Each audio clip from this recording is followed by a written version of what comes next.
କା ଉପନ୍ୟାସ କାହ୍ନୁଚରଣ ମହାନ୍ତି। ଓଡ଼ିଆ ଉପନ୍ୟାସ ସାହିତ୍ୟ ଓ ସ୍ରଷ୍ଟା କାହ୍ନୁଚରଣ।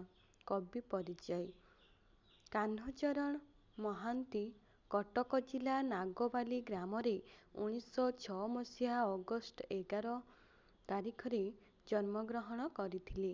ନାଗବାଲି ଚାଟଶାଳୀରୁ ବାଲ୍ୟଶିକ୍ଷା ଶେଷ କରି ପରେ ପ୍ୟାରୀମୋହନ ଏକାଡେମୀରେ ପାଠପଢ଼ା ଆରମ୍ଭ କଲେ ଓ ପ୍ରବେଶିକା ପରୀକ୍ଷାରେ ଉତ୍ତୀର୍ଣ୍ଣ ହୋଇ 1926 ମସିହାରେ ସେ ପାଟଣାରୁ ଆଇ.ଏ. ପାସ୍ କଲେ। ଇଞ୍ଜିନିୟରିଂ ପାଠପଢ଼ା ଛାଡ଼ି ପୁଣି ରେଭେନ୍ସା କଲେଜକୁ ଆସିଲେ ବି.ଏ. ପଢ଼ିବା ପାଇଁ। 1929ରେ ସେ ବି.ଏ. ପାସ୍ କଲେ। କର୍ମ ଓ ଜଞ୍ଜାଳମୟ ଜୀବନକୁ ପଶିଲା ପୂର୍ବରୁ ସେ ବହୁ ଜ୍ଞାନ ଅର୍ଜନ କରିସାରିଥିଲେ। ସରକାରୀ କିରାଣୀରୁ ଡେପୁଟି ମାଜିଷ୍ଟ୍ରେଟ ଥିବା ସମୟରେ ଓଡ଼ିଶାର ପ୍ରତ୍ୟେକ ସ୍ଥାନ ସେ ବୁଲିଥିଲେ, ଯାହା ତାଙ୍କର ଅନୁଭୂତିକୁ ଅଧିକ ବଳିଷ୍ଠ ଓ ତୀବ୍ର କରିଥିଲା। ଜୀବନକୁ ଚିହ୍ନିବା, ଜୀବନ ସହ ଅନ୍ତରଙ୍ଗ ଆଳାପ କରିବା, ଦୁଃଖ, ଆନନ୍ଦ, ଯନ୍ତ୍ରଣା, ହାହାକାର, ସ୍ୱପ୍ନ, ବାସ୍ତବ ସବୁର ଅନୁଭବ ପରେ ଯେତେବେଳେ ସେ ଅନୁଭବ କଲେ ଜୀବନ ତୁଚ୍ଛ, ନଗଣ୍ୟ ଓ ମୂଲ୍ୟହୀନ, ସେତେବେଳେ ତାଙ୍କର ଲେଖନୀ ହୋଇଉଠିଲା ତୀବ୍ର, ବ୍ୟଙ୍ଗ ଓ ଶାଣିତ। ତାଙ୍କ ସୃଷ୍ଟି ଓଡ଼ିଆ ପାଇଁ ଏକ ଜୀବନ ଆଲେଖ୍ୟ। ତାଙ୍କ ଅଧିକାଂଶ ଉପନ୍ୟାସ କାବ୍ୟିକ ସୁଷମାମଣ୍ଡିତ। କାହ୍ନୁଚରଣ ଏକାଧାରରେ ରୋମାଣ୍ଟିକ, ମିଷ୍ଟିକ, ସମାଜ ସଂସ୍କାରକ, ବାସ୍ତବବାଦୀ, ନୀତିବାଦୀ, ଜୀବନବାଦୀ ମଧ୍ୟ। କିନ୍ତୁ ଏସବୁ ପରେ ଚରିତ୍ର ସୃଷ୍ଟି କରିବାରେ ସେ ଏତେ ପରିମାଣରେ ସଫଳ ଯେ, ତାହା ତାଙ୍କ ଏକାନ୍ତ ମୌଳିକତାର ପରିଚୟ ଦିଏ। ସେ ଯେଉଁ ଅସଂଖ୍ୟ ଚରିତ୍ର ସୃଷ୍ଟି କରିଛନ୍ତି, ତାହା ଭିତରେ ଆମେ ନିଜକୁ ଦେଖୁ ଓ ଭୁଲିଯାଉ। ପ୍ୟାରୀମୋହନ ଏକାଡେମୀରେ ଛାତ୍ର ଥିବାବେଳେ ସେ ଚିନ୍ତାମଣି ମହାନ୍ତିଙ୍କ କେତେଖଣ୍ଡ ଉପନ୍ୟାସ ପଢ଼ିଥିଲେ। ସେ ପ୍ରଥମେ ଧର୍ମପୁସ୍ତକ ନଚିକେତା ଉପାଖ୍ୟାନ ରଚନା କରିଥିଲେ।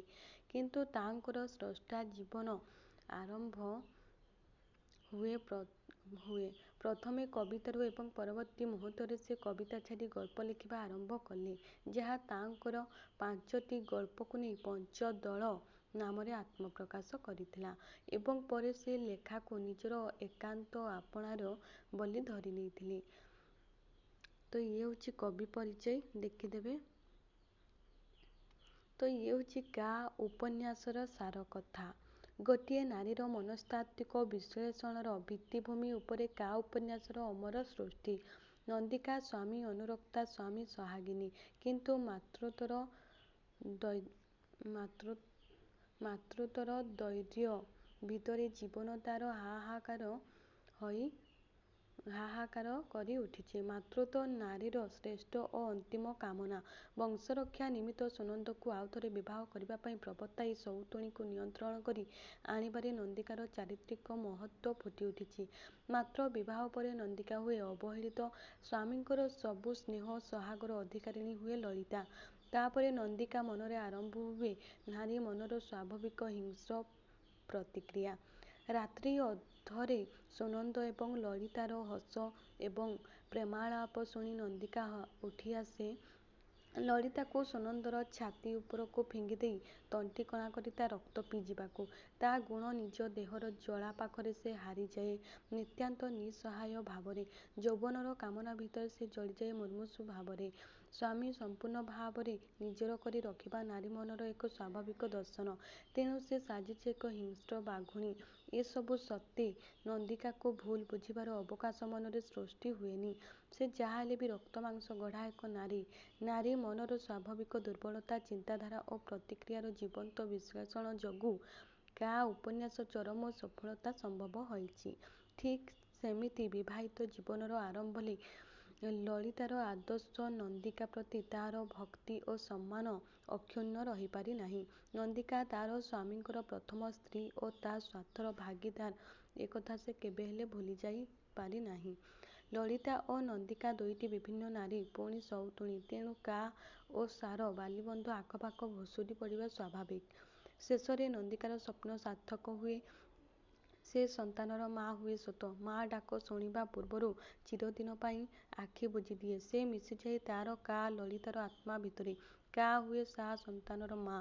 ଠିକ୍ ଲୁଚକାଳି ଖେଳରେ ଜଣେ ଖେଳାଳି ମରିଗଲା ପରେ କା ବଳରେ ପୁଣି ଯେମିତି ବଞ୍ଚିଉଠେ, ଲଳିତା ନନ୍ଦିକେର ସ୍ମୃତି, ଆତ୍ମା ଓ ତ୍ୟାଗର ଆଦର୍ଶ ନେଇ ସୁନନ୍ଦ ସହିତ ଜୀବନର ଲୁଚକାଳି ଖେଳ ପୁଣି ଆରମ୍ଭ କରେ। ଆଉ ସୁନନ୍ଦ ଖେଳେ ଉଭୟଙ୍କ ସହିତ, ଲଳିତାର ଦେହ ଓ ନନ୍ଦିକାର ଆତ୍ମାକୁ ନେଇ। ଘଟଣା ବିନ୍ୟାସର ଏକ ଅଭିନବତ୍ୱରେ କାହ୍ନୁଚରଣଙ୍କ ସ୍ୱାମୀ ସୁଲଭ ଦକ୍ଷତା ଅତି ସ୍ପଷ୍ଟ। ତ ଇଏ ହେଉଛି ତଳେ ଦେଖିପାରୁଥିବେ ଦୀର୍ଘ ପ୍ରଶ୍ନ ଉତ୍ତର। ତ ଏକ ସାର୍ଥକ ଉପନ୍ୟାସ ଭାବରେ କା ଉପନ୍ୟାସର ସାର୍ଥକତା ପ୍ରତିପାଦନ କର। Long question. ତାପରେ ନନ୍ଦିକାର ଚରିତ୍ର ଚିତ୍ରଣ କର।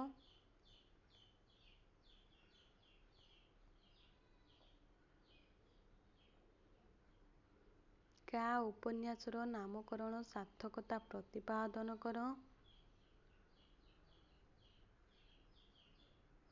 ଦୁଇଟି ନାରୀର ମନସ୍ତାତ୍ତ୍ୱିକ ଚିନ୍ତାଧାରାକୁ ନେଇ କା ଉପନ୍ୟାସଟି ରଚିତ, ଆଲୋକପାତ କର। ଲଳିତାର ଚରିତ୍ର ଚିତ୍ରଣ କର। ତ ଇଏ ଥିଲା ଆମର କା ଉପନ୍ୟାସ।